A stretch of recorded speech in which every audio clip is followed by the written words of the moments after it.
دوستان عزیز سلام، امیدوارم حالتون خوب باشه. من مزدک هستم و توی این ویدیو میخواستم در مورد آینده الکس پریرا و حریف بعدیش صحبت کنم. ببینیم حریف بعدی پریرا احتمالاً کی میشه. همچنین میخواستم در مورد فایت احتمالی ایان ماچادو گری و شفکت رحمانوف صحبت کنم، چون که ایان گری حدود یه هفته پیش وقتی که اومد مایکل ونام پیج رو شکست داد، بعد از فایت اومد شفکت رحمانوف رو چالش کرد و شفکت هم چالنجش رو قبول کرد. کی دلش نمیخواد این فایت رو ببینه؟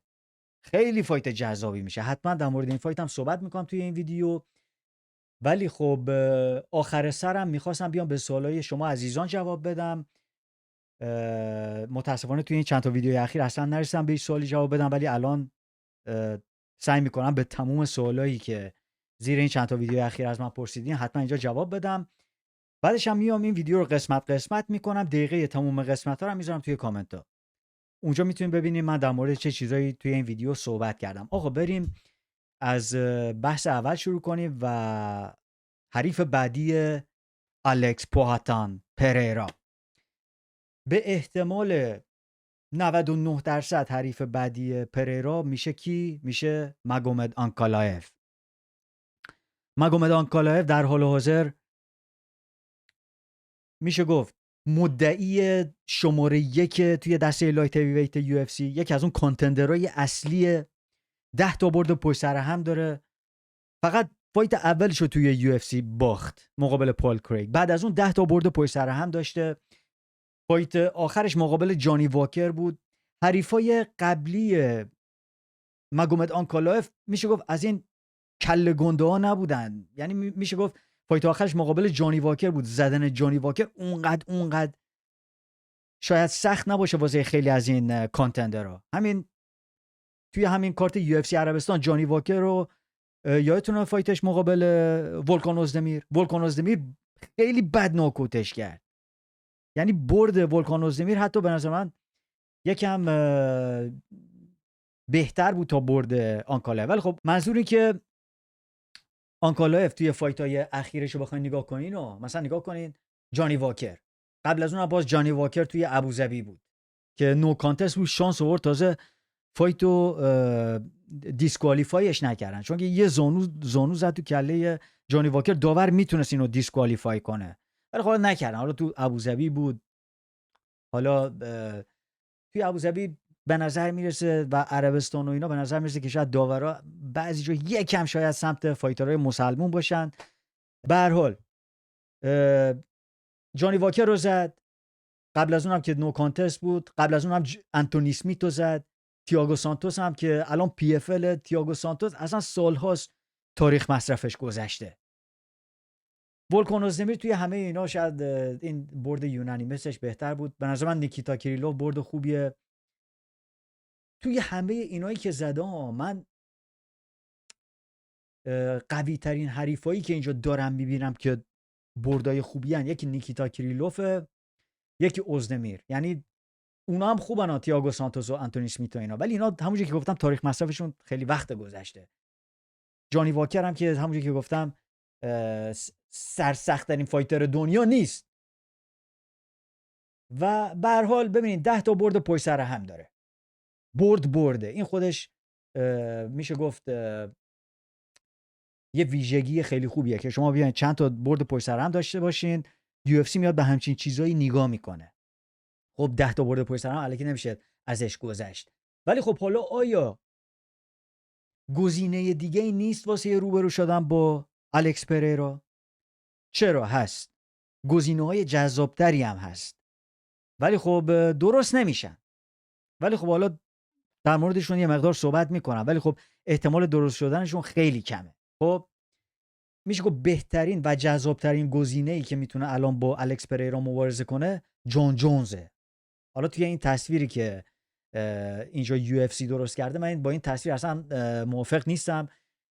مثلا اینا اومدن چند تا گزینه گذاشتن گفتن یان بلوویچ چیکار کرده تو این چند سال اخیر؟ مصدوم بوده، 2 تا شونه‌شو عمل کرده، تازه با پریرام قبلا مبارزه کرده و باخته. اصلا گذاشتن یان بلوویچ توی این تصویر اصلا اشتباه محضه. من نمیفهم اینا چرا اومدن این کارو کردن. حالا این قبول برنده اسپینال و بلیدز. ولی جان جونز که الان می‌خواستم در موردش صحبت کنم، جان جونز هنوز فایتش با استیپ میوچیچ اعلام نشده. چرا الان اینجا اومدن گفتم برنده جان جونز و استیپ میوچیچ؟ چرا من دارم اینو میگم؟ چون که به نظر من همین الان تا تنور داغه یو اف سی با میومد میچسبون. تنور الان داغه. الکس پریرا، همه الان دارن در مورد الکس پریرا صحبت میکنن. شاما همه دارن میگن شاما. الان الکس پریرا تبدیل شده به یکی از بزرگترین ستاره‌های یو اف سی. هیتمن یو اف سیه. از این قاتلای که پول میگیرن. لیون، فیلم لیون رو دیدین که پول میگرفت آدم میکش؟ بهش میگن هیتمن، به همش آدم میگن هیتمن. الان هیتمن یو اف سی، بهش پول میدن آقا بیا داخل، قشنگ قیافش هم شکل هیتمن هست. میاد داخل، کارش انجام میده، میره بیرون. 2 ماه دیگه بهش زنگ میزنن هستی؟ آره. پول بمیدین؟ آره اومدم. اینم میزنه میره بیرون. توی این چند ماه اخیر واقعا همه رو شوکه کرده الکس پریرا. کارت یو اف سی 300 رو نجات داد، یو اف سی 303 رو نجات داد و الان بزرگترین ستاره یو اف سی. به نظر من یکی از اوناییه که الان همه میشناسن، چون که طرفدارا همچین فایترایی رو دوست دارن. متوجه این؟ یعنی زیر هیچ فایتی در نمیره الکس پریرا، همیشه هستش. با انگشت شکسته اومد مبارزه کرد مقابل جمال هیل رو ناکوت کرد. بعد از فایت انگشت دیگه شکست. الان هم یه لگد زد به پروهاسکیا، فکر کنم یه انگشت دیگه هم باز شکست، اینجوری که میگفتن. ولی خب منظورم اینه که الان تنور داغه، یکی از بزرگترین ستاره هاست. چرا نباید بیایم مقابل یه ستاره بزرگ دیگه ای که شاید اونم بدون شک گوت یو اف سی جان جونز و یکی از اون بزرگترین ستاره های حال حاضر یو اف سی دیگه. جان جونز و پریرا الان اگر اینو با هم مبارزه میکردن اصلا غوغا برپا میکرد، تبدیل میشد به یکی از بزرگترین فایت های تاریخ یو اف سی. ولی خب یو اف سی نمیاد اونو درست کنه، چون که جان جونز چیزای دیگه ای تو ذهنشه.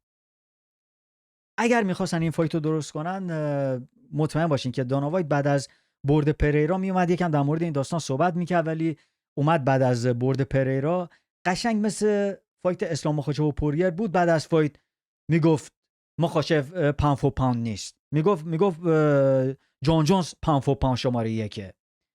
بدون در نظر گرفتن رده بندی‌ها جان جونز بهترین فایتر حال حاضر یو اف سی. بعد خب همه میگن آقا مثلا مخاچف فعاله. الان مثلا بعد از این فایت همه میگفتن پریرا فعاله. تازه پریرا تو 2 تا کلاس وزنی قهرمان شده. متوجه این دیگه اسلام مخاچف نیست که مثلا بگم فقط تو 1 کلاس وزنی قهرمان بوده. این چیزی بود که دانا وایت تو ویدیو توی بعد از فایت مخاچف هی میگفت که مخاچف پاند فور پاند شماره 1 نیست، چون که فقط تو 1 کلاس وزنی قهرمان بوده. جان جونز تو 2 کلاس وزنی قهرمان بوده. ولی خب من الان دارم میگم، نه تنها من، خیلیا، پریرا هم تو 2 کلاس وزنی قهرمان شده، هم توی این مدت کوتاهی که توی یو اف سی بوده اصلا همه کسایی که شکست داده به غیر از اون میخالیدیس که فایت اولش بوده و برونو سیلوا، به غیر از این 2 تا فایت فکر کنم همه کسایی که زده یا قهرمان بودن یا قهرمان سابق بودن. بعد از 3 فایت رسید به تایتل فایت، بعد از اون همش داشته تایتل فایت میبرده، به غیر از حالا اون اولین فایتش تو لایت هیویت که مقابل بلاهویچ بود. و دانا وایت نمیخواد پریرا بره سنگین وزن، دسته سنگین وزن. اینو بعد از فایت پریرا و پروهاسکیا داشت میگفت دیگه، میگفت الان زوده واسش، باید یکم وایسه تو دسته لایت هیویت، اونجا رو یکم درو کنه، قشنگ دسته رو جارو کنه. وقتی که دسته رو جارو کرد، همه کانتندرها رو زد، بعدم بره بالا. این چیزی بود که دانا وایت داشت میگفت. خب به خاطر همون میگیم جان جونز اصلا درست نمیشه و جان جونز هم به نظر نمیرسه که در حال حاضر بخواد با یه آدم خطری و یه فایتر خطری که در حال حاضر هیتمن یو اف سی گفتم مبارزه کنه. نه اینکه بترسه و اینا. این میشه گفت دندونشو تیز کرده واسه استیپ میوچیچ. این یه فایتیه که بدون شک برگزار میشه، هم UFC میخواد این فایت برگزار بشه، هم جان جونز میخواد این فایت برگزار بشه مقابل استیپن میوچیچ. و درسته خیلی از این طرفدارای جدید اصلا دلشون نمیخواد این فایتو ببینن. اتفاقا میخواستم بعداً به یکی از این سوالا در مورد جان جونز جواب بدم، چون که یکی از بچه‌ها گفته آقا جان جونز چی داره اینقدر طرفدار داره. و خیلی‌ها ببینید بچه‌ها طرفدارای جدید، کسی که مثلا 2 ساله داره MMA رو دنبال میکنه، نمیدونه استیپن میوچیچ کیه. خود جان جونز توی این 4 سال اخیر یه فایت انجام داده، 4 سال و نیم اخیر. خب یکی که طرفدار جدیده اینا رو دیگه نمیشناسه، براش اونقدر مهم نیست. ولی خب ببین بچه‌ها این یه فایتیه که بدون شک درست میشه، بهترین لایت هیوی ویت یو اف سی مقابل بهترین سنگین وزن یو اف سی. به خاطر همین الان فایت جان جونز یکی از اون نمیشه به عنوان یکی از اون اصلی ترین گزینه‌ها واسه پریرا بهش نگاه کنیم. شاید در آینده بشه، ولی در حال حاضر اصلا به نظر نمیرسه که درست بشه. حتی با وجود اینکه توی تمام نظرسنجی‌هایی که ما انجام دادیم جان جونز اومد برد. هم توی اینستاگرام نظرسنجی انجام دادیم، هم توی یوتیوب، و پرسیدیم که دوست دارین حریف بعدی پریرا کی بشه. اکثرا رأی دادن به جان جونز. فکر میکنم توی تاریخ فایتر دیلی سابقه نداشته توی یکی از این نظرسنجی‌ها ما یه داغستانی بذاریم اون نظرسنجی رو ببازه. البته خب این مسابقه نیست، ولی خب منظور این نزدیک 2000 نفر اینجا رأی دادن، 1800 نفر. من فکر می‌کردم این نظرسنجی آنکالایف ببره، ولی خب شد جان جونز. با وجود اینکه همه دلشون میخواد جان جونز بشه، شاید جان جونز خودش دلش نخواد. اینو میخوام فقط بگم. جان جونز برنامه‌های دیگه‌ای در سر دارد. خب در حال حاضر این گزینه. بعد میمونه برنده اسپینال و کورتیس بلیدز. اگر فایت کورتیس بلیدز رو درست نکرده بودن، اسپینال میشد بگیم که خیلی گزینه خوبی میتونست باشه. بذارین یه عکس قشنگتری بیارم. اینم توی اینستاگرام گذاشتیم. همونجوری که میبینید توی اینستاگرام هم اکثرا دلشون میخواد جونز بشه. ببین بچه‌ها، تام اسپینال و الکس پریرا رو اگر درست میکردن یه فایت فوق‌العاده با کیفیت میشد. چون که تام اسپینال الان تو اوجشه، جوونه، قهرمان موقته که من خودش مثل یه قهرمان میبینمش در حال حاضر، چون که جان جونز نمیخواد باش مبارزه کنه. جان جونز فقط میگه من میخوام با استیپه مبارزه کنم و برم خداحافظ. بعد از اون دیگه خدا میدونه. و به خاطر همون میگم الان کسی که اونجا داره ادای لولو خورخوره رو در میاره توی دسته سنگین وزن تام اسپیناله. ببین بچه وقتی من دارم میگم لولو خورخوره حتما الکوکویی نیست ها. چون من بعضی وقتا میگم آقا این کجاش الکوکویی هیچی نبرد، تونی نبرد. ببین من دارم یه لقب میگم، بوگیمن یعنی لولو خورخوره. بوگیمن یعنی کسی که همه ازش میترسن. متوجه چی میگم؟ و به خاطر همین دارم میگم بوگیمن دسته سنگین وزن در حال حاضر تام اسپیناله، چون که جان جونز هم نمیخواد الان باش مبارزه کنه. به خاطر این بهش میگم لولو خورخوره.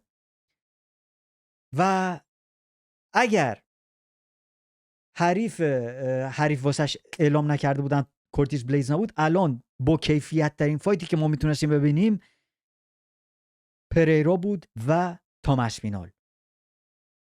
و این فایت فوق العاده گنده میشه.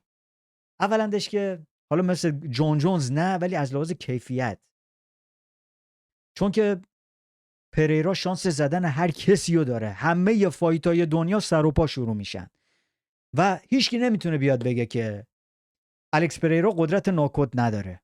وحشتناکه. حتی میتونه بیاد تام اسپینال رو ناکوت کنه، حتی میتونه بیاد جان جونز رو ناکوت کنه.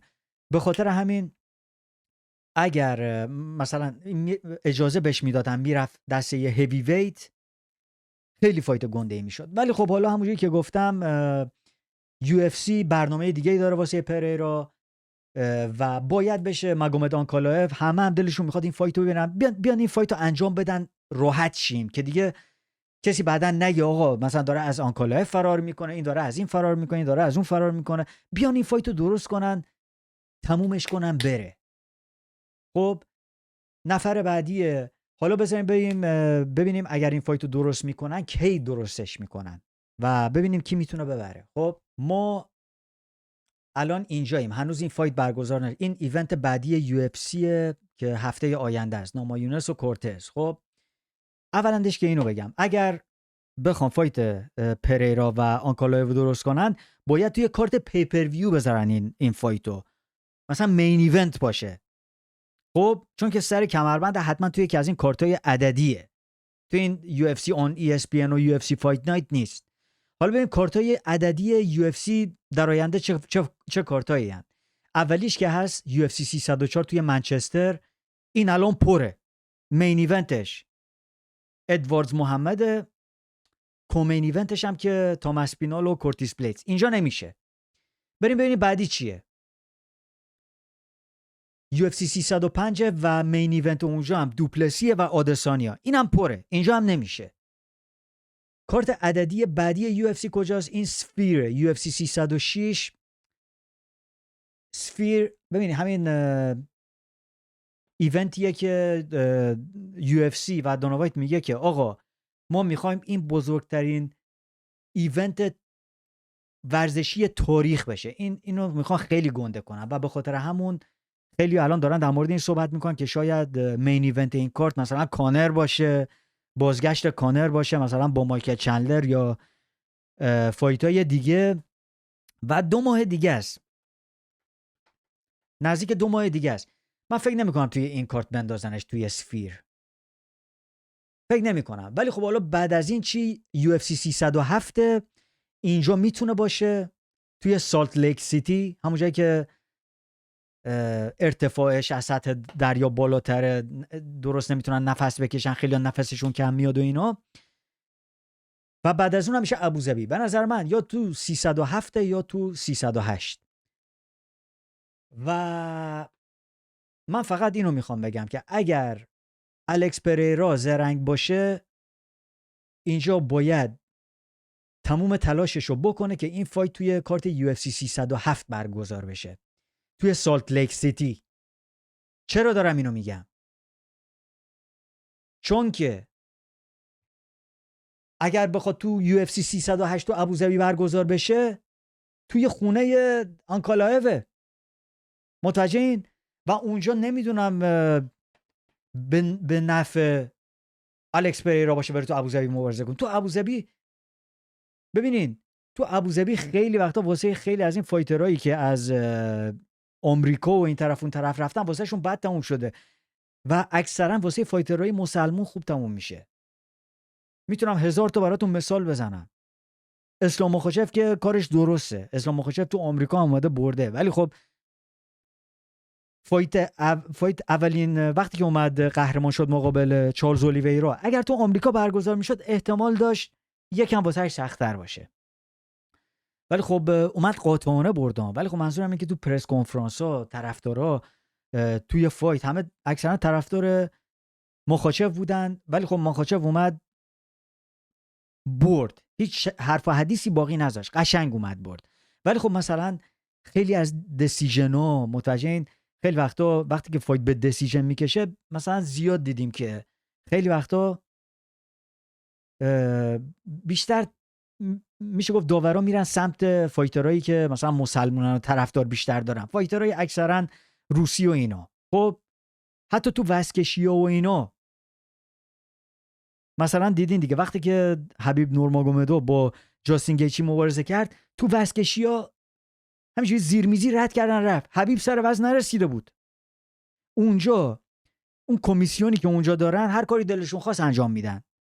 و مطمئن باشین که اگر تو ابوظبی یا امارات این فایت برگزار بشه، بکشه به دسیژن و اینا، میتونه خطری باشه واسه الکس پریرا. من فقط همینو دارم میگم. آنکالایو هم جالبیش اینه که ماگومد آنکالایو توی این چند ماه اخیر حرفی نزده. الان که داریم یواش یواش نزدیک ابوظبی میشیم، الان همینجوری داره توییت میزنه، ناکوتت میکنم، من احتیاجی به رسلینگ ندارم، من هیچ احتیاجی به کشتی ندارم، من تو رو ناکوت میکنم. چند دفعه اومده گفته. الان مثلا اینجا گفته که، البته اینجا یکم احترام گذاشته، تبریک بهت میگم الکس پریرا، خیلی منو ایمپرس کردی. همونجوری که رئیسمون دینا وایت میگه، همه چیز این ورزش لحظه ها و موقعیت هاست. منم میخوام تو من این موقعیت رو بدی که باید مبارزه کنم و ناکوتت کنم و فک تو آزمایش کنم و هیچ احتیاجی به کشتی ندارم، به اندازه کافی سر و پا خوب مبارزه میکنم، ناکوتت میکنم. بعدش هم یه دفعه دیگه اومد گفت که فرقی نمیکنه کجا، لاس وگاس، نیویورک یا ابوظبی یا عربستان، هر جایی که باشه من تو رو ناکوتت میکنم، آماده باش. الان شروع کرده. چیزی که میخوام بگم اینه که الان آقا داریم نزدیک ابوظبی و اینا میشیم، نگاه کنید اینجاست. یا چرا گفته نیویورک؟ چون که بعد از UFC 308 میشه UFC 309، اینجا دیگه ننوشته. UFC 309 تو نیویورکه. ولی خب الان یوهویی این آنکالایف پیدا شده، داره واقعا میخواد این موقعیت رو بگیره که میدونم هم به احتمال خیلی زیاد واسهش این فایت رو درست میکنن. منیجرش علی عبدالعزیزه و این تایتل فایت رو درست میکنن. الکس پریرا هم که گفته که ببین بعد از نوکوت کردن پراسکا ازش پرسیدن، گفت که همه حقشونه، اینجوری گفت everybody deserve، ولی من تصمیم گیرنده نیستم، باید از رئیسمون بپرسین، از آقای دینا وایت، اینجوری گفته. و پریرا ببین بچه‌ها هر کیو تو حالا بهش دادن قبول کرده، اینجوری نیست که مثلا بگه قبول نمی‌کنم و اینا. 100% بیان این فایت رو قبول میکنه اگه بهش پیشنهاد بدن و خیلی دیدنی میشه. کی میتونه بیاد این فایت رو ببره؟ بدون شک آنکالایف خیلی حریف سختیه واسه پریرا، ولی خب پریرا نشون داده که ببین کار ساده ای نیست، شکست دادن پریرا کار ساده ای نیست. شما برین فایت پریرا و یان بلاویچ رو نگاه کنید، بعد فایت یان بلاویچ و آنکالایف رو نگاه کنید. آنکالایف با یان بلاویچ سر کمربند مبارزه کرد، مساوی شد، بعد اصلا نمیتونست سر و پاش بیسته، راند 4 و 5 نمیتونست رو پاش بیسته که شروع کرد کشتی گرفتن. ولی بریم ببینین یان بلاویچ و الکس پریرا چجوری شد. البته خب میشه گفت فایت راحت تری بود واسه پریرا، ولی خب چیزی که آنکالایف داره کشتیشه، میتونه از کشتی استفاده کنه و میتونه مثلا بیاد خاک کنه پریرا رو، اونجوری بیاد ببره. ولی خب ببینین پریرا روز به روز داره بهتر میشه، هم تیمیش گلوور تشیراس قشنگ داره باش تمرین میکنه، یه گرپلر خیلی خوبی بود خود تشیرا و همه فایت ها همونجوری که گفتن سر و پا شروع میشن، شانس بردو داره. پریرا همچنین گنده است، یعنی شاید نگه داشتن پریرا روی زمین شاید کار ساده ای نباشه. ببینیم چی میشه. بدون شک شانس بردو داره پریرا. من چون که دوست دارم رفتن پریرا رو به هیوی ویت ببینم، دوست دارم پریرا برم، به خاطر میگم پریرا، میگم 60% پریرا، آنکالایف 40%. میگم نوکوت میکنه آنکالایف. دوست دارم اینجوری بگم، ببین چی میشه. فعلا اینجوری میگم، شاید بعدا نظرم عوض بشه، ولی خب بعد چون که میخواستم شرط بندی کنم و اینا، میگم شرط بندی که نمیخوام بکنم، میخواستم همینجوری بیام همین الان پیش بینی کنم فایتو، یه پیش بینی زود هنگام. بعد از این آقا بریم سر آینده یوری پروهاسکا. بچه‌ها یوری پروهاسکا به نظر من فایت بعدیش باید با جمال هیل باشه. جمال هیل قرار بود همین کارت UFC 303 مبارزه کنه، ولی خب مصدوم شد. وقتی که از مصدومیت برگشت، به نظر من تایمینگش خوب میتونه باشه با برگشتن یوری پروهاسکا. بیان فایت پروهاسکا و جمال هیل رو درست کنن، بعد از اون دوباره بهشون تایتل شات بدن. به نظر من خیلی جذاب میشه، مخصوصا اگر جمال هیل بیاد ببره. به نظر من میتونه چیز خوبی باشه ریمچش با الکس پریرا، چون یکم هم با هم کلکل دارن، من این چیزا رو دوست دارم. وقتی دو نفر با هم کلکل دارن جذابتر میشه. الان پریرا و آنکالایف هم با هم یکم کلکل دارن. خیلی آنکالایف با وجود اینکه ساکته خیلی حرف زده، ناکوتت میکنم. به خاطر همین میتونه جذاب باشه، یکم بیلد اپ فایت میتونه جالب باشه. اینم از این. بریم در مورد فایت احتمالی شفکت رحمانوف و ایان گری صحبت کنیم. ایان گری ببین بچه‌ها، همونجوری که ویدیو قبلی در موردشون صحبت کردم توی ویدیویی که بعد از مسابقات UFC 303 پر کردم، گفتم آقا این بعضی وقتا خیلی اخلاقاً خیلی آدم نچسبیه واقعا، حقیقتو بگیم. ولی خب فایتر خوبیه. فایت قبلیش که اصلا فوق‌العاده ضد حال زد به تموم طرفدارای MMA دنیا، چون که هممون واقعا دلمون میخواست یه فایت استرایکینگ سر و پا ببینیم. اینا واقعا همه میخواستن ببینن دیگه کدوم استرایکر بهتریه. آیا MVP همونجوری که همه فکر میکنیم هست، استرایکینگش مقابل یه فایتر جوون سریع، خودش همش میگه آقا من سریعتر از MVP ام، کسی که اینقدر سرعتش بالاست و استرایکر خیلی خوبیه، ببینیم هم سطح همن، میتونه جلوش بیسته یا نه. ولی اونجا یهویی تبدیل شد به یه گرپلر و کشتیگیر شد یهویی. به خاطر همین یه ضد حال خیلی سنگین بود، ولی خب اومد فایتو برد. فایت خیلی نزدیکی هم اومد برد، یعنی همچین خیلی قاطعانه نبود ولی اومد برد. بعد از فایت اومد گفت که من میخوام با شفکت مبارزه کنم و واقعا چه فایت جزایی بشه. شفکت هم سریع اومد اینو قبول کرد، گفت که آقا مثل که یادت رفته تو اون تمرینایی که با هم داشتیم چه اتفاقی افتاد، یادت رفته؟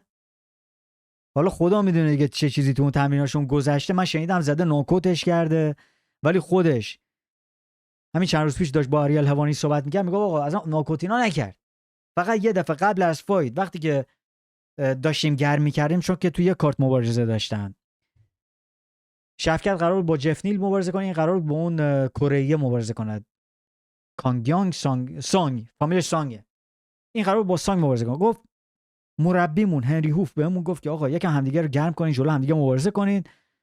میگفت ما یکم همدیگه گرم کردیم و اینا، من یه لگد زدم، این لگدمون گرفت، یه لحظه نگام کرد، بعد یه مشت محکم خوابون تو دندام. بهش گفتم کثافت چرا منو لگد زدی و اینا، خیلی نامردی کردی لگد زدی و اینا. این اینجوری میگفت. ولی خب این میگفت این تنها چیزی که من یادم میاد از تمرین، من چیزی که یادم نمیاد. ولی خب من شنیدم از فایترهای دیگه، یعنی قبلا صحبت میکردن و اینا، مثل که شفکت اینو تو تمرینا ناکوت کرده. حالا راست یا دروغ خدا میدونه. خب اینا قبلا با هم تمرین کردن. خود ایانگری هم بعد از فایت اومد گفت که قبلا با شفکت تمرین کردم، خیلی بهش احترام میذارم، ولی خب میخوام اولین کسی باشم که صفرشو ازش میگیره، صفر باختشو، چون که دوتاییشون بدون شکستن. این من خودم دارم به این فکر میکنم که شاید اصلا UFC دلش نخواد اینا الان با هم مبارزه کنن، چون دوتاییشون رکورداشون بدون شکسته. شاید دلشون بخواد که اول یکیشون قهرمان بشه، مثلا اول شفکت قهرمان بشه، بعدن ایانگری رو توی تایتل فایت باش روبرو کنن، بعد مثلا اینجوری پروموت کنن فایتو، دو تا فایتر بدون شکست. میدونی اینجوری خب فایت خیلی گنده تر میشه. ولی اگه الان بخوای اینا رو با هم روبرو کنن، یکیشون رکورد صفرش میره، صفر باختش از بین میره. این به خاطر همین من یکم شک دارم الان UFC بیاد اینو درست کنه. ولی میبینم ایانگری خیلی داره پافشاری میکنه که بیان این فایتو درست کنن. اگر این فایتو درست کنن، کی دلش نمیخواد این فایتو ببینه؟ فقط فکر میکنم طرفدارای ایانگری هم دلشون نمیخواد این فایتو ببینن، چون که میدونن امکان داره، میدونن سخت ترین حریفی که تو حالا با ایانگری مبارزه کرده شفکته. شفکت شوخی نداره داش، MVP نیست مثلا تو ببریش رو زمین کاری نکنه. بابا گرپلر خیلی خوبیه. شفکت همه چیزش خوبه. الان این ایانگری فکر میکنه چند ماه رفته اونجا تو برزیل داره جوجیتسو اینا تمرین میکنه. من فکر میکنم خیلی مونده تا خفن بشه بخواد مقابل یک آدم اینجوری بیاد مبارزه کنه. البته خب فایت هر اتفاقی امکان داره بیاد بیفته، ولی من فکر میکنم اگر این فایت درست بشه، شفکت دیگه اون موقع است که اون جا سخته است. معذرت میخوام که میگم هنوز جای سخت نشاشیده. شفکت اون جا سخته است دیگه، جایی نیست بخواد بره رو زمین کشتی بگیره، یا همه جا خوبه. حالا ببینیم چی میشه، در مورد اون بعداً صحبت میکنیم. اگر درست کردن امیدوارم که این فایت رو درست کنن. و اینم از این. آقا بریم به سوالا جواب بدیم. بریم به سوالهای شما جواب بدیم. راستی بچه‌ها اگر تا اینجای ویدیو با ما همراه بودین و از این ویدیو استفاده کردین، ممنون میشه همه الان ویدیو رو لایک کنین، و اگر کانالمون رو سابسکرایب نکردین، ممنون میشم کانالمون رو سابسکرایب کنین. دمتون واقعا گرم بچه‌ها. بریم وارد بحث بعدی بشیم. سوال اول آقای جمالی ترکمن گفته سلام لالا مزدک. لالا فکر میکنم مثل داداشه، حالا به دری، چون همه بچه افغان میگن لالا. سلام لالا مزدک، اسم من غلام سخی جمعه زاده است. سلام عرض میکنم غلام جان. یک سوالی دارم، حریف جدید جاوید بشارت چطور یک فایتر است و فایت بعدی نصرت حق‌پرست به نظر تو کدام فایتر میشه؟ غلام جان بذار یک بچهای دیگه هم در مورد نصرت پرسیده بود، بذار اول کامنت اون دوستمونم بخونم که با یه تیر دونشون بزنم. سیمین ندیم، خانم سیمین ندیم، ایشون پرسیدن که نصرت حق‌پرست رناتو مویکانو رو چالش داد، فایتر تاپ 10 را. درسته نصرت بعد از بردش توی عربستان وقتی که اومد جرد گوردن شکست داد، گفت که من میخوام با رناتو مویکانو مبارزه کنم. بذارین اصلا اینجا شروع کنم، از نصرت اول شروع کنم، بعدا میرم سر جاوید بشارت، در مورد اونم صحبت میکنم. آقا اومدم داخل تاپولوژی، اصلا نصرت عکس درستی نذاشتم واسش. به هر حال ببین بچه‌ها، نصرت درست اومد رناتو مویکانو رو چالش کرد، ولی خب ببین بچه‌ها یه چیزی در مورد نصرت اینجا بگم. نصرت توی این چند سال اخیر من هر موقع میبینم نصرت میاد چالش میکنه، خیلی وقتا میبینم چالش هایی که نصرت میکنه اصلا با عقل جور در نمیان. منظورم چیه؟ منظورم اینه که الان مثلا ببین رناتو مویکانو نگاه کنیم، اینجا دسته سبک وزنه دیگه، 10 تو رنکینگا 10. چرا الان باید بیاد با نصرت چالش نصرت رو قبول کنه؟ آخه اصلا دلیلی نداره واسه رناتو مویکانو بیاد اینو قبول کنه. خوبه که نصرت داره در مورد اون صحبت میکنه، متوجه این؟ چون که آدم اگه نپرسه نمیدونه. شاید واقعا رناتو مویکانو کسی نخواد باش مبارزه کنه، بعد حریف نداشته باشه، بعد بگه نصرت هی داشت منو چالش میکرد، شاید الان با نصرت مبارزه کنم، ولی اصلا با عقل جور در نمیاد. امکانش میشه گفت 2%، 1% که مثلا الان رناتو مویکانو بیاد چالش نصرت رو قبول کنه، اصلا چون که رناتو مویکانو این وسط چیزی واسه بردن نداره. رناتو مویکانو میخواد خودش رو تو ردبندی ها بکشونه بالا که در نهایت بیاد سر کمربند مبارزه کنه، تبدیل بشه به یکی از اون کانتندرها، یا مثلا بیاد با پدی پیمپلت مبارزه کنه که معروفه، یه پول خوبی گیرش بیاد، توی اون فایت معروفتر بشه. نصرت نه معروفه نه تو رنکینگا بالاست. واسه مردم افغانستان آره خیلی معروفه، ولی واسه دنیا، واسه آمریکایی‌ها و اینا اصلا اسمی نداره نصرت. یعنی مثلا پدی پیمپلت خیلی معروفه، پدی پیمپلت مثلا یکی بیاد باش مبارزه کنه شهرتش چند برابر میشه، ولی این وسط چیز زیادی نداره واسه نصرت، واسه رناتو مویکانو. 2 برد اخیر رناتو مویکانو مقابل 2 فایتر رنکت بوده، اومده درو دوبر رو شکست داده و اومده جلین تورنر رو شکست داده که اینجا میبینین. البته خب الان دیگه درو دوبر از تو رنکینگ ها رفته بیرون، ولی خب تازه نصرت به درو دوبر هم باخته. من نمیدونم چه جوری یهویی مثلا اومده گفته، چرا مثلا نگفته مثلا بگیم دوسانجوز، چرا مثلا جلین تورنر نه، چرا بقیه نه، مثلا قشنگ انگوش گذاشته رو متوجه رو رناتو مویکانو. به نظر من نصرت باید بیاد یکی رو چالش کنه که یکم با عقل جور در بیاد. خب مثلا چند سال پیش هم اومده بود گفته بود من میخوام با کلی گویدا مبارزه کنم. بابا کلی گویدا دمت گرم، آقا کلی گویدا چرا باید بیاد با تو مبارزه کنه نصرت؟ کلی گویدا یه لجنده توی یو اف سی، فایتش با دیگو سانچز توی تالار مشاهیر یو اف سی، توی هول آف فیم یو اف سی، اصلا دلیلی نداره بیاد با تو مبارزه کنه اصلا، که حتی میتونه مچاپ سختی هم باشه واسه نصرت. کشتیگیر خیلی خوبیه کلی گویدا، ولی منظورم اینه که اصلا هیچ لزومی نداره بیاد با نصرت مبارزه کنه. نصرت اینجا اومده مثلا یکم زرنگ بازی رو بندازه، ولی خب از این زرنگ بازی‌های خیلی تابلوه. یعنی مثلا آدم بعضی وقتا بعضیا میان که با سیاست حرف میزنن یا با سیاست یکی رو چالش میکنن. نصرت وقتی یکی رو چالش میکنه اصلا تابلوه، یعنی مثلا آدم میفهمه آره این یه فکری پشتشه قشنگ این، چون که مثلا الان فکر نصرت چی بوده پشت این فایت، مثلا میگه این از لحاظ مچاپ واسه من خوبه، من توی این بالایی ها میتونم مثلا با این فایت خوبی و میتونم هم شانس بردنم بیشتره نسبت به بقیه منظورم بقیه اینا، بقیه مثلا جلین ترنر و بابی گرین و دو سانجوس و اینا، هم وارد رنکینگ ها میشم، واسه من برده.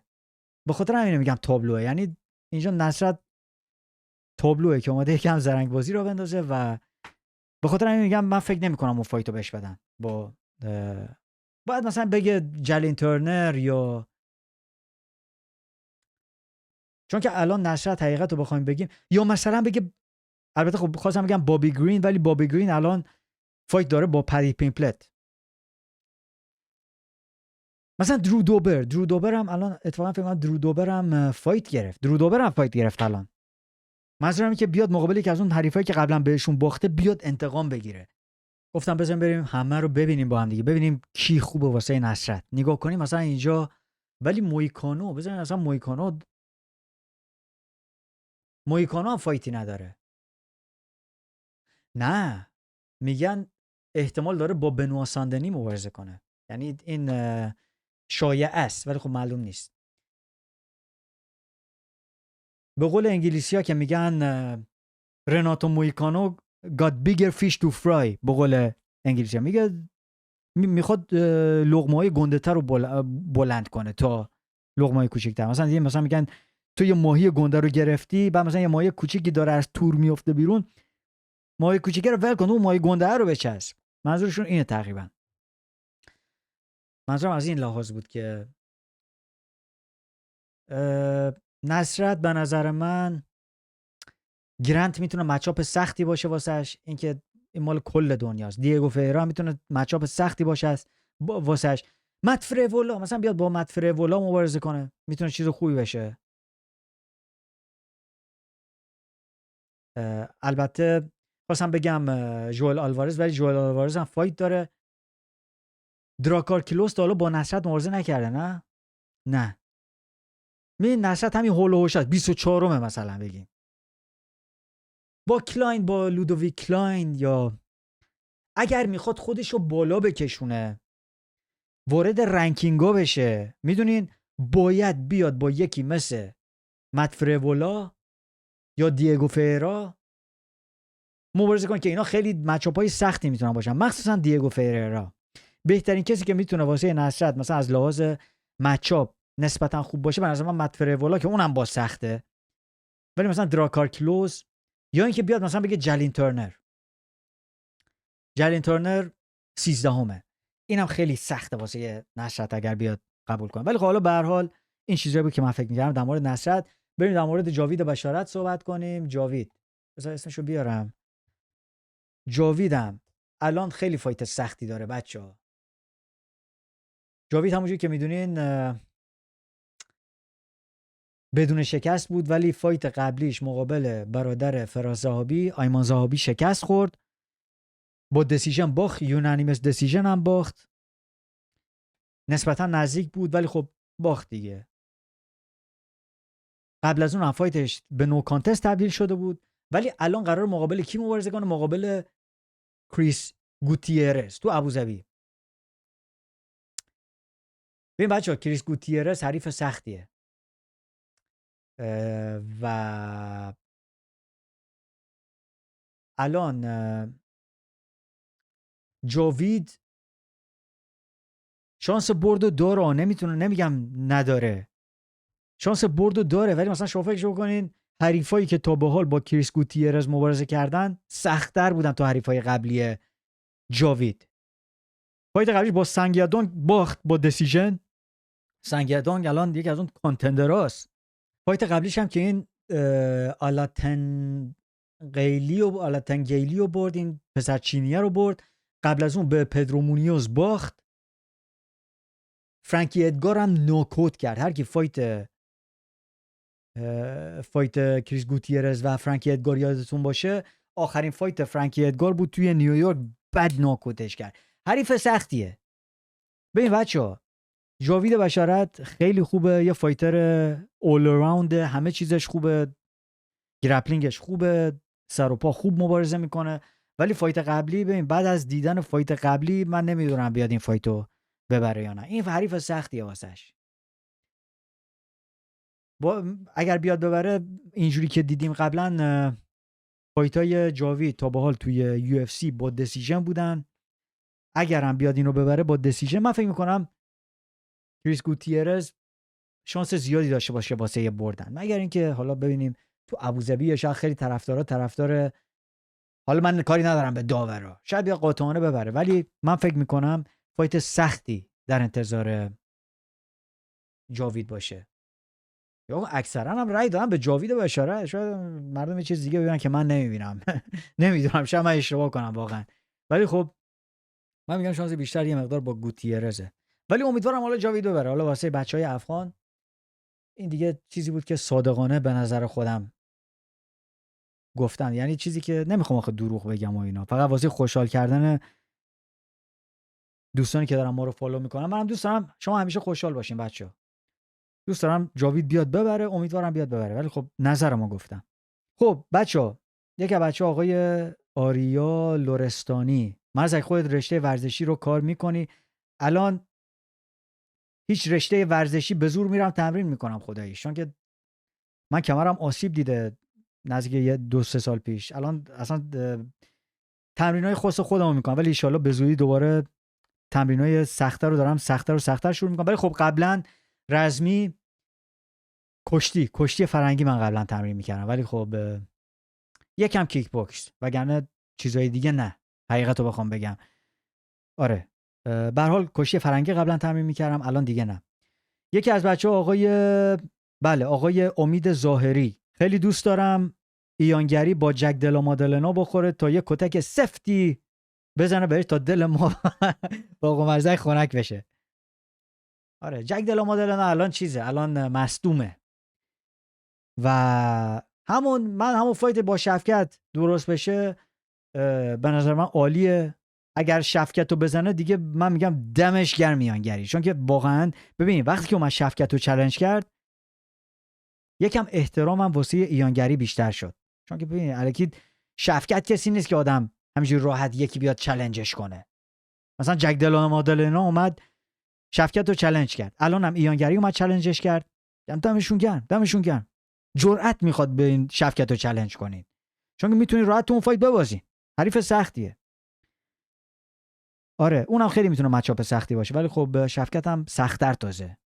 آقای سیاوش قمیشی، نه شوخی کردم، آقای سیاوش سی 6260.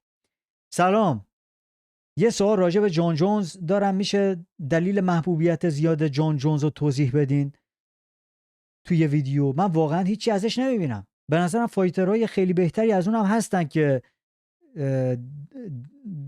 دمینگ میکنه، نمیشه دمینگ میکنه، داشت چی نوشتی میکنه، نمیشه اسمشو گذاشت فایتر، دوپینگ میکنه شاید، نمیشه. آقا ببین داشت آقای سیاوش، ببینین اگر کاری اصلا به دوپینگ و یه حرفا نداشته باشیم و اینا، بزنید عکس جان جونز رو بیارم. جان جونز بدون در نظر گرفتن حالا اون دوپینگی که یه دفعه گرفتنش و اینا توی یو اف سی، ببین بچه‌ها گوت دیگه جان جونز.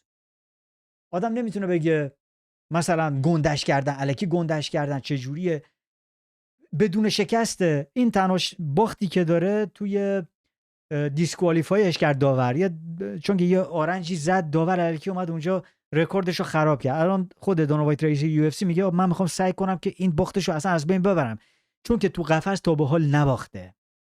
متوجهین؟ کسی نتونسته اونجوری شکستش بده. گوت یو اف سی چند جنریشن و پشت سر هم با فایترهای چند نسل مبارزه کرده، از اون دوران قدیم، شوگان هوا، رامپیج، همه اینا رو بخواین حساب کنین، رشاد ایونز، الکساندر گوستافسون، رسید به دومینیک ریس، همه اینا رو شکست داده. اینا فایترهایی هستن که همینجوری جنریشن های مختلف، دنیل کورمیر، همینجوری وارد شدن همه رو شکست داده. گوت یو اف سیه، دو کلاس وزنی هم قهرمان بوده و به خاطر همین واسه کسایی که ورزش MMA رو سالها دنبال کردن این یکی از اون گوتاست. من فایتر مورد علاقم نیست ولی خوشم میاد ازش. اومدم هم قبلا گفتم کثیف‌ترین فایتر یو اف سیه، کثیف‌ترین فایتری که تا به حال دیدم، ولی خوشم میاد ازش. چون آدم مریضیه. ما همچین فایترایی میخوایم ببینیم دیگه. ما میخوایم فایت ببینیم. میشه گفت کلکلایی که انجام میده من خوشم میاد. فایتاش هم حالا درست این فایت اخیرشو بزنیم کنار، مثلا تو مقابل دومینیک ریس و دو سانتوس و اینا، گفتن دو سانتوس همون برزیلیه که باش مبارزه کرد، سانتوس، اون دوتا فایت آخرش دو لایت هیویش خیلی دیدنی نبودن. ولی خب من خاطرات خیلی زیادی دارم با جان جونز. من خیلی وقتا الان دارم ام ام ای رو دنبال میکنم، مطمئنم خیلیای دیگه. ولی خب کسایی که جدیدن ام ام ای رو دنبال کردن، من حدس میزنم شاید شما مدت زیادی نیست ام ام ای رو دنبال کرده باشین، حداقل 4 سال نیست. و جان جونز آخرین باری که اومد مبارزه کرد مقابل سیریل گان بود، نزدیک 1.5 سال تقریبا. کی بود؟ بذار نگاه کنیم اینجا با هم. آره میشه گفت نزدیک 1 سال پیش بود. 1 سال پیش بود، 1 سال و چند ماه پیش بود. قبل از اونم 3 سال مبارزه نکرده بود. و به خاطر همین میگم یکی که مثلا نزدیک 2-3 سال ام ام ای رو دنبال کرده چیز زیادی از جان جونز ندیده. به خاطر همین اصلا شاید خیلی محبوبیتش رو اون قضیه متوجه نباشن. یا مثلا اون طرفدارایی که الان جدیدن اومدن دنبال کردن، خب کسی کنر مگرگور رو اون رابطه رو باش برقرار نکرده، ولی مثلا طرفدارای جدید شاید با ایلیا توپوریا رابطه برقرار کنن، شاید با شان اوملی بیشتر رابطه برقرار کنن، ستاره هایی که الان دارن یواش یواش بزرگ میشن. چرا؟ چون که اینا رو بزرگ شدن اینا رو دیدن. با حمزه چه رابطه برقرار کنن؟ چون که مثلا حمزه تو دیدن، اینا رو ندیدن. حالا من بیام اینجا خودمو سرویس کنم، بیام از جورج سن پیر صحبت کنم، خب کسی نمیفهمه. یعنی آدمای زیادی واسهشون فرقی نداره. من بیام اینجا خودمو سرویس کنم نیک دیاز خوب بود. متوجه چی میگم؟ به خاطر همین آقا که شاید خیلی اون رابطه رو با فایترهای قدیمی برقرار نکنن، به خاطر اینا داشت. چون که اینا شاید خیلی از بچه‌ها کریر اینا رو از اول دنبال نکرده باشن، باشون رابطه برقرار نکرده باشن و الان با کسای دیگه رابطه برقرار کرده باشن، با اسلام مخاچف، با حمزه چیماه، با شان اوملی، با همونجوری که گفتم با ایلیا توپوریا. چون که اینا رو دنبال کردن، میبینن اینا فعال بودن، تو چشمشون بودن، باهاشون رابطه برقرار کردن. به خاطر اینه داشت. آقای مازیار حسینی، مزک خان در مورد هال آف فیم یو اف سی صحبت کن. هال آف فیم کلاس 2024 یو اف سی هم یه توضیحی برامون میدی؟ چون بنیل داریوش دعوت شده بود، همینطور فرانکی ادگار، تیتو اورتیز، یان جیچک که خودش هم میگفت خیلی این برنامه جون بود، ممنون، جوان بود. ببین حالا من نمیدونم همشون دقیقاً چه چیزایی بردن و اینا، ولی خب بنیل داریوش جایزه خیری رو برد، چون که بنیل داریوش آدم خیریه. مثلا به چند تا از این خونه های، از این یتیم خونه ها، بنیل داریوش فکر کنم یه یتیم خونه توی کشور حالا دومینیکان رپابلیک فکر میکنم، به این یتیم خونه ها کمک میکنه. بنیل داریوش کلا آدم خیریه. حالا شاید ما همه اون کمک هایی هم که میکنن ما ندونیم کجاهان، ولی خب به خاطر اون به جایزه دادن. حالا من درست یادم نیست به یان جیچک چرا جایزه دادن، چرا اون اونجا بود، شاید یکی از اون کاندیدا بود. حالا بچهای دیگه هم بودن که در مورد هال آف فیم از من پرسیدن. ببین بچه‌ها، هال آف فیم یو اف سی میاد هر سال به بهترین فایترهای سالش جایزه میده، یا مثلا میگه آقا بهترین فایترهای تاریخ خود یو اف سی جایزه میده. هر سال یکی رو میارن داخل هال آف فیم، تالار مشاهیر. مثلا میگن این فایت یکی از بهترین فایت‌های تاریخ یو اف سی بود، میارمش تو هال آف فیم. این فایتر بهترین سبک وزن تاریخ یو اف سی، میارمش تو هال آف فیم. همینجا الکی میان به همه جایزه میدن. واسه من خیلی مهم نیست اون برنامه‌های هال آف فیم.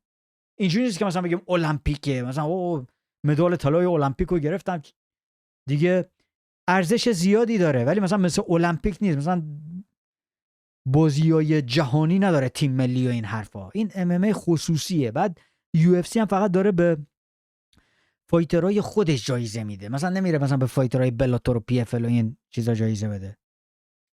آقای UFC بت پیک پرسیدن که یک ویدیو در مورد وادا بساز، حتما جای اطلاعات دقیق و نحوه عملکردشون رو نذاشتن. مثلا چون این سازمان به صورت داوطلبانه تست میگیره، یعنی هنوزم قبل و بعد فایت الزامی فایتر را تست بدن یا اونم دل بخواهیه، یا مثلا اگر فایتری راغب به تست دادن نشه تو طول سال مشکلی پیش نمیاد. من فکر می‌کنم این دوستمون در مورد، چون که ببینید رایان گارسیا و دوین هینی اینا رو وادا آزمایش گرفته بود و آزمایش رایان گارسیا قبل از فایت مثبت شد، اون تست وادا بود. حالا وادا چیه؟ ببین اول اینو بگم، وادا و وادا با وی می نویسن، VADA. وادا با W می نویسن، بعد ADA. حالا وادا قضیهش فرق میکنه، اون تو المپیک و این چیزو آزمایش میگیره، اون دیگه دل بخواهی و اینا نداره. اون ورلد آنتی دوپینگ ایجنسیه، سازمان جهانی ضد دوپینگه، اون دیگه مال المپیک و این حرفاست دیگه. اونا تو نمیتونی بگی من دلم نمیخواد این حرفا، باید آزمایش بدی، بایدیه. ولی خب وادا، چیزی که رایان گارسیا و اینا آزمایش دادن، اون مخفف والنتری آنتی دوپینگ ایجنسیه. اون دل بخواهی هست، ولی اون چیزی که شما گفتین، ببینین بستگی داره. وقتی که اون فایتو قرارداد فایتو امضا کردن، طرفین چی توی اون قرارداد نوشتن، ما جزئیات تمام قراردادا رو نمیدونیم. حالا مثلا واسه فایت گارسیا و دوین هینی اینا قرارداد داشتن با وادا، بیان اینجوری تست بدن.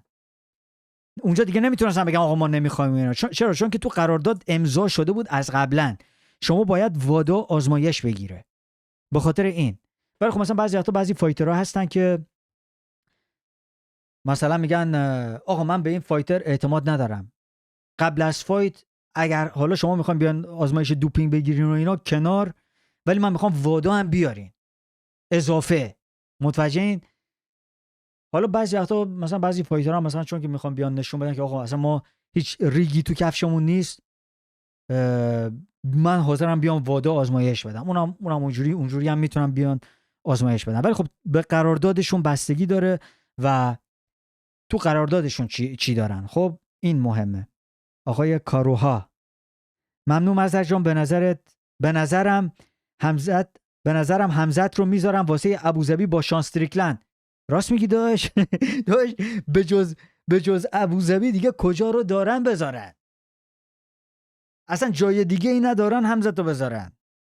او دیگه معما دیگه نیست، یعنی یا ابوظبی یا عربستانه، تموم شده رفت. شاید تو سوئد من نمیبینم خیلی سر و دست بشکنن واسه همزت. من خودم تو سوئدم ولی دارم میگم این رابطهش با این قضیه و اینا یکم علامت سواله واسه مثلا حتی واسه سوئدی هم قبلا دیدم ازش بپرسن و اینا. منظورم اینه که یا ابوظبیه یا عربستانه، جای دیگه ندارن همزتو بذارن. آقای محمد رضا چیتی پرسیدم من قرار بود کامنت‌ها رو بخونی جواب بدی، در کل عشقی. اولین کامنت با افتخار، دم شما گرم، شما عشقین همتون. کامنت شما رو الان خوندم، فقط دیگه نمیدونم قبلا چه سوالی پرسیده بودین داش. آقای Love Animals and Municip، بقیه‌شو نمیتونم اینجا بگم، ولی آقای Love Animals با سلام، امیدوارم به سوال من جواب بدی داش مزدک. گفتی الانم با گوشیم فیلم میگیرم از خودم، میخواستم بدونم گوشی چیه چون کیفیت تصویر خیلی خوبه و واسه ویدیو گرفتن دوربینش چند مگاپیکسله. نمیدونم، آیفونه، به هر حال تلفنم آیفون 14. آقای رضا خاکساری پرسیدن به موفساروف چرا فایت نمیدن؟ ستون دم شما گرم، مرسی. موفساروف چون که میخواد زرنگ بازی را بندازه داستان اینه مفسار بلوئف این دیگو لوپز چند دفعه چالنجش کرد، جواب نداد تا دیگو لوپز همین یه هفته پیش اومد دن ایگر رو شکست و توی فایت نسبتا نزدیک. الان یهو شروع کرده دوباره حرف بزنه تو خوب بازی نکردی، تو خوب نبودی، تو اول برو یکی دیگه رو بزن، چند دفعه ناکوت شدی. تا قبل از اون اصلا جواب نمیداد. همین که یه عملکرد نسبتا ضعیفی داشت مقابل دن ایگر، الان شروع کرده چیز کنه، صداش در اومده. موفسارولوف توی این چند ماه اخیر سعی کرده که با الجمع استرلینگ مبارزه کنه، ولی اون فایت درست نشده.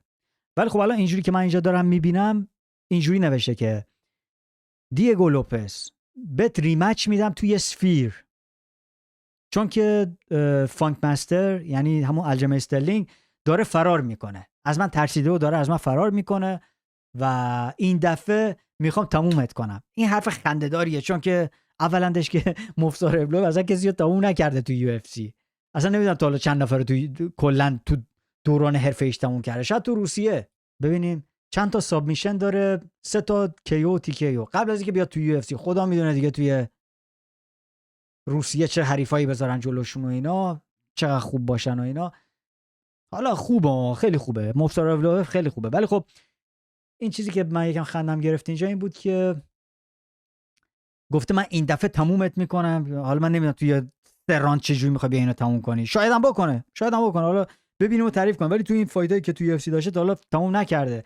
و از اون طرف هم میگه الجمع استرلینگ داره از من فرار میکنه. الجمع استرلینگ، من آخرین باری که داشتم مصاحبهش گوش میکردم این میگفت آقا این مفسار فقط خودش دلش میخواد تاریخ فایتو خودش انتخاب کنه، هر وقت خودش دلش میخواد بیاد مبارزه کنه. مثلا همون بعضی از این داغستانی‌ها، خود شما اینم داغستانیه یا حالا چچنیه یا حالا هر چیه، اینا فقط وقتی خودشون دلشون میخوان فایتا رو قبول کنن، چون که حالا دیگه خدا میدونه. مثلا تا قبل از اون ساکتن، یهویی مثلا وقتی که میخوام بیام مبارزه کنم، من الان میخوام بیام، الان هیچ کی الان نمیخواد با من مبارزه کنه. معلومه الان کسی شاید دلش نخواد با تو مبارزه کنه. شما هم بعضی وقتا باید با ساز بقیه برقصین. یک بچه پرسیده فوتبال من 90 دروز مزدک جان رافائل فیزیه و الان اوضاع چطوره؟ خبری ازش نیست، نمیدونم کجاست. زانوش ACL پاش پاره شده بود، الان واقعا داره چی میگن he's taking his time به قول انگلیسی‌ها، عجله ای نداره، داره واقعا سعی میکنه بهبود کامل رو پیدا کنه بعداً بیاد. کارش درسته. الکی تونی فرگوسون بازی را نمیاد الان میاد دوباره میوازه، بعد اعصاب ما رو خراب میکنه. آقای هنگام شفی دیگه اسما رو اشتباه میخونم ببخشید دیگه بچه‌ها. مزدک آینده اولیویرا چی کیشه چی میشه؟ بچه‌ها دمتون گرم، سوالا رو با درست بنویسین دیگه. من دیگه کلمه میخونم یه جمله 10 تا کلمه اشتباه املایی میگیرم ازتون. دمتون گرم. پرسیدن که مزدک آینده اولیویرا چی میشه به نظرت؟ به احتمال زیاد شاید بشه دن هوکر گفته که به من فایت اولیویرا رو پیشنهاد دادن، قبول کردم، اون قبول نکرده.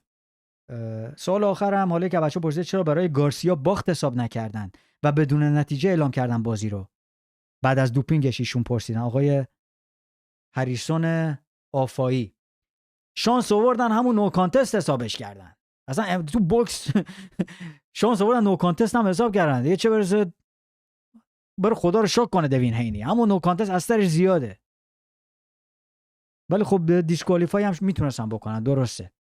ولی خب به نظر من همون تا همون حد هم باید خوشحال باشه رکورد بدون شکستشو واسش نگه داشتن. بچه‌ها دمتون گرم، امیدوارم از این ویدیو خوشتون اومده باشه. تا ویدیوی بعدی میبینمتون. لایک، سابسکرایب یادتون نره. خدافظ.